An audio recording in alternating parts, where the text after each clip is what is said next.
ലൈഫിൽ ഒരു കാലഘട്ടം ഉണ്ടായിരുന്നു ഈ വാമ്പയർ മൂവീസ് ഒക്കെ കുത്തിയിരുന്ന് കാണുന്ന ഒരു സമയം. നമ്മുടെ ഈ അണ്ടർവേൾഡ് സീരീസും അതുപോലെ ട്വിലൈറ്റ് ഒക്കെ. പക്ഷെ ഇതൊക്കെ കാണാൻ വേണ്ടി എനിക്ക് പ്രചോദനമായ ഒരു പഴയ ഒരു സിനിമയുണ്ട്. 2004 നമ്മുടെ സ്റ്റീഫൻ സോമേഴ്സ് ഡയറക്ട് ചെയ്ത വാൻ ഹെൽസിംഗ്. ഒരു കിടില നീറ്റ് എന്റർടൈനർ. അതായത് 2 മണിക്കൂറോളം മുകളിലുണ്ട് പടത്തിന് ദൈർഘ്യം. പക്ഷേ ഒരു സീൻ പോലും മടുപ്പിക്കാതെ ഇന്നും, അതായത് 20 വർഷങ്ങൾക്ക് ശേഷവും കിടിലിനായിട്ട് ഇത് കാണാൻ പറ്റിയ ഒരു സിനിമയാണ് വാൻ ഹെൽസിംഗ്. നമ്മുടെ ഹ്യൂഗ് ജാക്ക്മാൻ ആണ് സിനിമ പ്രധാന കഥാപാത്രത്തിൽ എത്തുന്നത്. സിനിമയുടെ ത്രെഡും അതുപോലെ തന്നെ പൊളിയാണ്. അതായത് വാമ്പേഴ്സിനെ ഹണ്ട് ചെയ്ത നായകനും അവസാനം പുള്ളി ഹണ്ട് ചെയ്യാൻ എത്തുന്ന സാക്ഷാൽ ഡ്രാക്കുളനെ. ഇതിൽ കൂടുതൽ എന്ത് വേണം? ഈ ത്രെഡ് പോലെയാണ് പടം. അത്ര കിടിലിനായിട്ടാണ് എടുത്തു വെച്ചിരിക്കുന്നത്. കാരണം അന്ധകാലത്തിലെ CG ആണെങ്കിൽ പോലും ഇപ്പൊ കാണുമ്പോൾ പോലും കിട്ടുന്നൊരു നമുക്കൊരു എക്സ്പീരിയൻസ് ഉണ്ട്. കിടിലൻ CGI വൈസ്, മേക്കിംഗ് വൈസ് എല്ലാം കൊണ്ടും പൊളി. അതുപോലെ തന്നെ ഇതിനകത്ത് എടുത്തു പറയേണ്ടത് ഇതിന്റെ ബാക്ക്ഗ്രൗണ്ട് സ്കോർ. ഇന്ന് കാണുമ്പോൾ പോലും കിട്ടുന്ന ഒരു നൊസ്റ്റാൾജിയ ഉണ്ട്.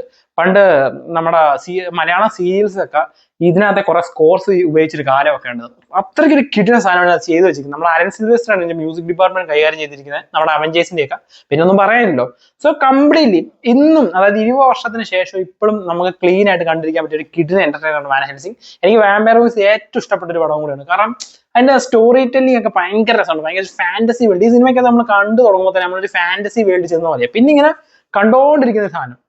സോ നിങ്ങൾ ഇതുവരെയായിട്ട് ഈ സിനിമ കണ്ടില്ലെങ്കിൽ തീർച്ചയായിട്ടും ഒന്ന് ചെക്കൗട്ട് ചെയ്ത് നോക്കുക. ഒരു കിടിലൻ എക്സ്പീരിയൻസ് വാൻ ഹെൽസിംഗ് നിങ്ങൾക്ക് സമ്മാനിക്കാൻ പോകുന്നത്.